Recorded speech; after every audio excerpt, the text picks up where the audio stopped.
नमस्कार। गुरु ग्रह और शुक्र ग्रह दोनों की युति वृषभ राशि में होने जा रही है। यह युति 19 मई 2024 से लेकर 12 जून 2024 तक वृषभ राशि में रहेगी। अब भले ही ये जो कंजक्शन है वह कंजक्शन सिर्फ और सिर्फ 24 डेज के लिए रहने वाला है, लेकिन इस कंजक्शन के लॉन्ग लास्टिंग इम्पैक्ट हम सब पर होने वाले हैं और उसके बारे में आज इस वीडियो में बात करेंगे। सर्वप्रथम तो गुरु और शुक्र को यूनिवर्सल एडवाइजर्स कहा गया है। आप जातक पारिजात का सूत्र देखें, सचिवो जीव भार्गवो। अब भले ही गुरु और शुक्र दोनों यूनिवर्सल एडवाइजर है, लेकिन दोनों डायमेट्रिकली ऑपोजिट एनर्जीज के एडवाइजर्स है। गुरु जो है वह देव या यूनिवर्सल कंस्ट्रक्टिव एनर्जीज के एडवाइजर है और शुक्र दैत्य या यूनिवर्सल डिस्ट्रक्टिव फोर्स के एडवाइजर है। आप मत्स्य पुराण का सूत्र देखें, दैत्यानाम परमम गुरु भार्गवम।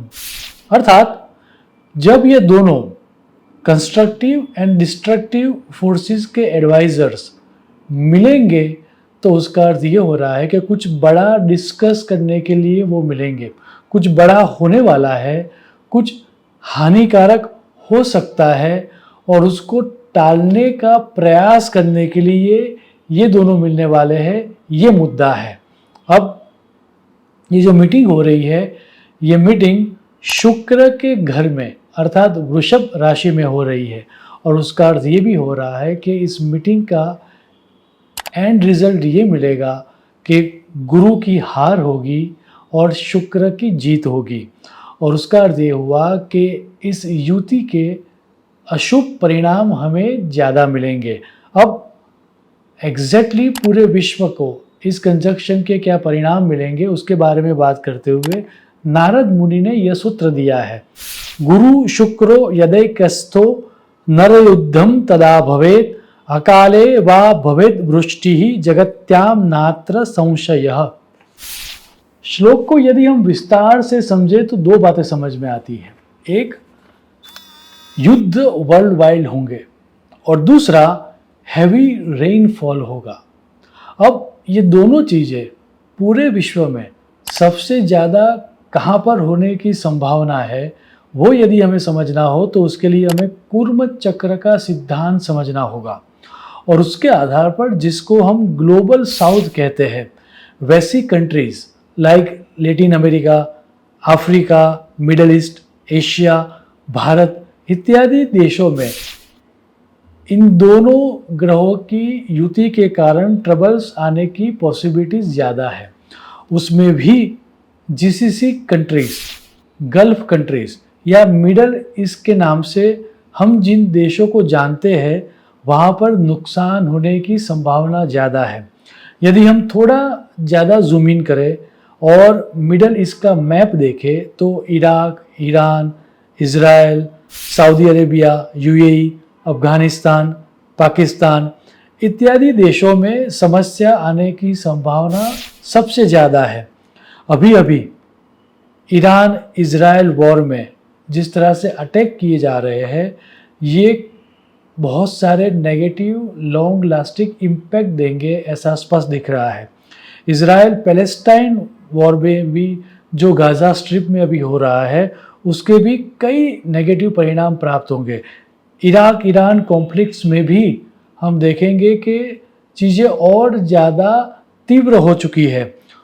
अभी उसी एरिया में रेड सी में हुती के द्वारा जो ट्रबल क्रिएट की जा रही है, सी कार्गो को जिस तरह से नेगेटिवली अफेक्ट किया जा रहा है, वहाँ पर कुछ ज़्यादा नेगेटिव परिणाम आते हुए दिख रहे हैं।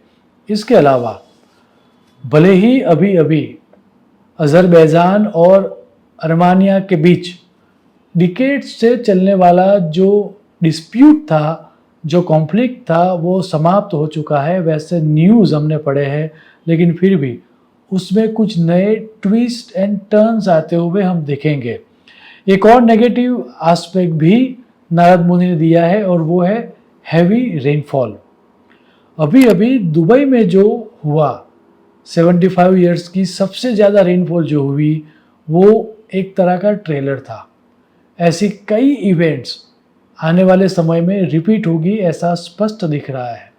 यदि मैं भारत देश की बात करूं तो south Indian states like Telangana, Andhra Pradesh, Karnataka, Tamil Nadu, Kerala एवं लक्षद्वीप में हैवी रेनफॉल होने की प्रबल संभावना है।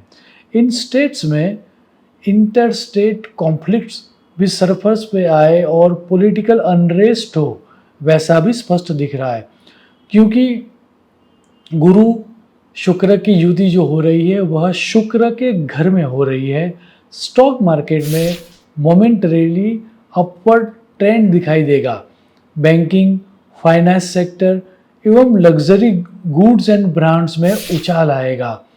अब अंत में हमारी जो 12 राशियां है उनमें कौन कौन सी जगह पर हमें लाभ होगा, कौन कौन से एरिया से हमें शुभ समाचार प्राप्त होंगे, उसके बारे में भी संक्षिप्त में बात करते हैं।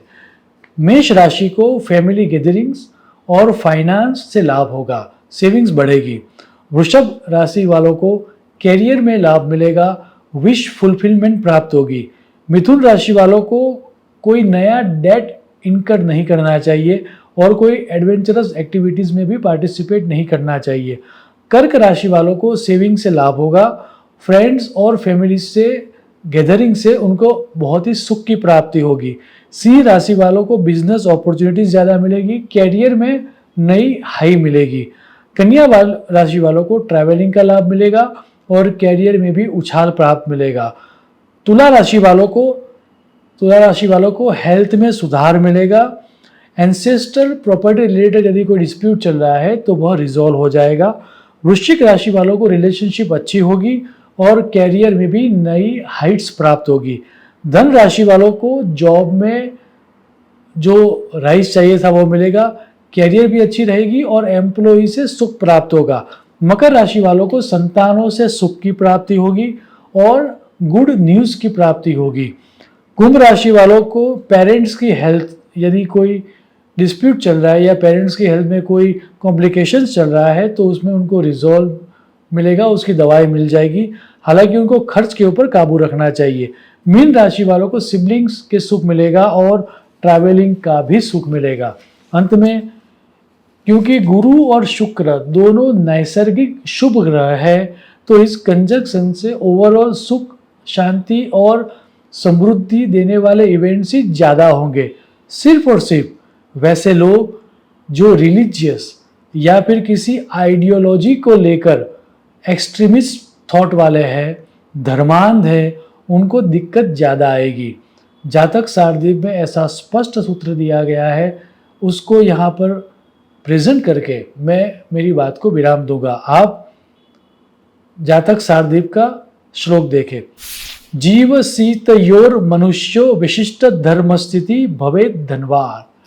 गुरु शुक्र की यह युति आप सबके जीवन में सुख, शांति और समृद्धि लाए, ऐसी ईश्वर को प्रार्थना करते हुए मैं मेरी वाणी को विराम दूंगा। शुभम भवतु। प्रणाम।